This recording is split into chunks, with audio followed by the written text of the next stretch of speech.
Togo, Abdulaziz Goma porte plainte à la Cour de justice de la CEDEAO. No justice, no peace. La justice est le fondement de la paix. Dernier rempart qui assure la cohésion sociale, la justice est instrumentalisée dans notre pays pour régler des comptes aux opposants, aux journalistes, aux activistes, etc.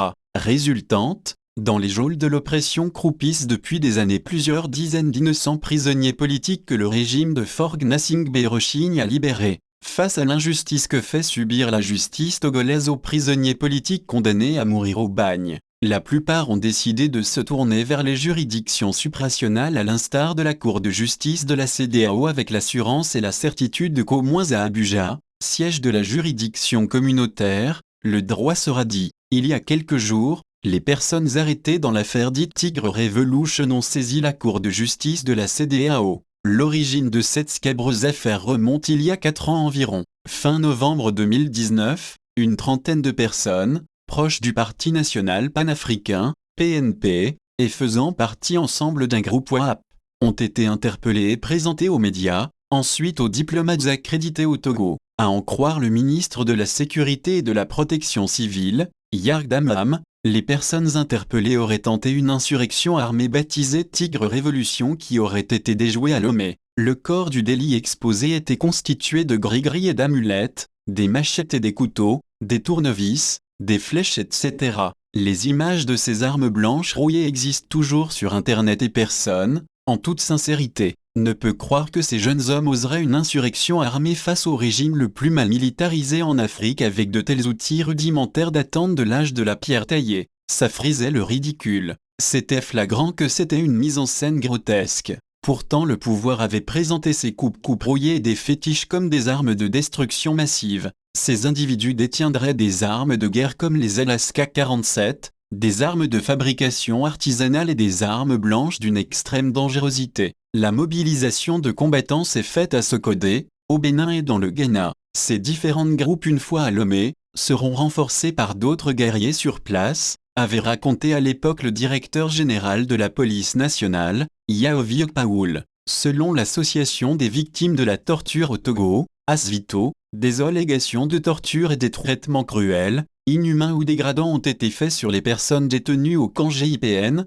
groupe d'intervention de la police nationale, où 5 personnes auraient trouvé la mort suite au mauvais traitement. Malgré le caractère burlesque de cette supposée insurrection armée, les jeunes arrêtés sont maintenus en prison depuis novembre 2019, malgré des décès dans leur rang. Ils n'ont d'autre choix que de porter cette sombre affaire devant la Cour de la CEDEAO dont le délibéré est attendu le 6 avril 2023. À la suite de Tigre Révolution, l'Irlandais d'origine togolaise Abdulaziz Goma, arbitrairement arrêté le 21 décembre 2018 et détenu depuis lors dans des conditions désastreuses à la prison civile de Lomé, vient de saisir aussi la Cour de justice de la CEDEAO le 22 mars 2023. Entre les mains des éléments du Service central de recherche et d'investigation criminelle, SCRIC, Abdulaziz Goma avait subi d'atroces tortures. En juin 2021, il avait porté plainte justement contre le SCRIC à la Commission nationale des droits de l'homme, CNDH, plainte dans laquelle il raconte les affres qu'on lui avait fait subir.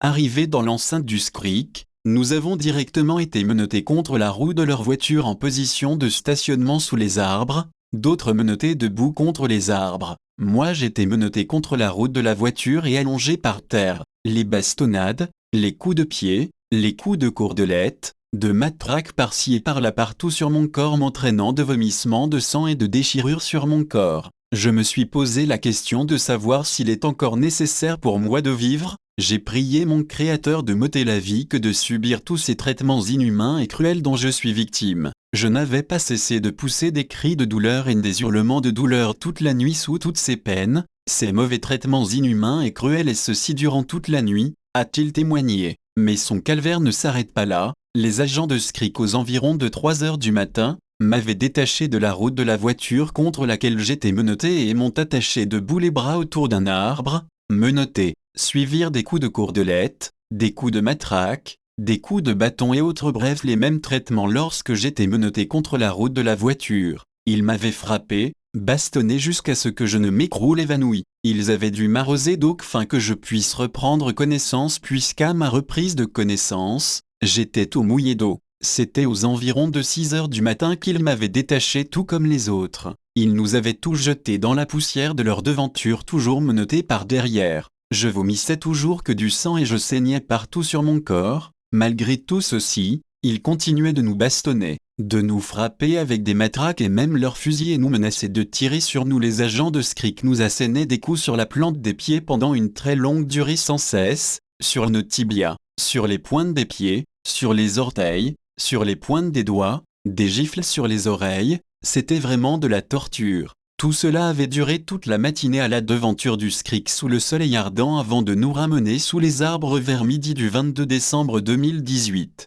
Des actes qu'on ne souhaiterait à personne, même à son pire ennemi. Si l'enfer pouvait porter un nom, on sait où le trouver au Togo. Face aux atroces tortures qui lui ont été infligées, Abdulaziz Goma est tombé gravement malade. Il était incapable de marcher correctement et ressentait régulièrement des douleurs articulaires, des crampes continues aux membres inférieurs, une extrême sensibilité des pieds, de graves affections sensorielles à l'odorat, au toucher et à la vue ainsi que de la déshydratation et l'émaciation. Malgré les incessantes interventions du gouvernement irlandais auprès des autorités togolaises, celles-ci se sont catégoriquement opposées à la libération de ce citoyen irlandais. Lors de la 67e session du comité contre la torture de l'ONU tenue à Genève en juillet août 2019, le cas d'Abdulaziz Goma avait été évoqué. Comme recommandation à l'endroit du gouvernement togolais, le comité avait demandé entre autres la libération des 16 personnes arbitrairement arrêtées entre les 19 et 21 décembre 2018 dans l'affaire Abdulaziz Goma, la poursuite des auteurs des actes de torture et d'arrestations arbitraires dont ils ont été victimes, l'indemnisation de ces 16 personnes arrêtées arbitrairement, la fermeture de la prison civile de Lomé pour non-respect des standards internationaux édictés par l'ONU pour les centres de détention. Mais ces recommandations n'ont jamais été mises en œuvre. La CNDH n'ayant pas donné non plus suite à sa plainte contre le SCRIC, Abdulaziz Goma a décidé de se référer à la Cour de justice de la CEDEAO.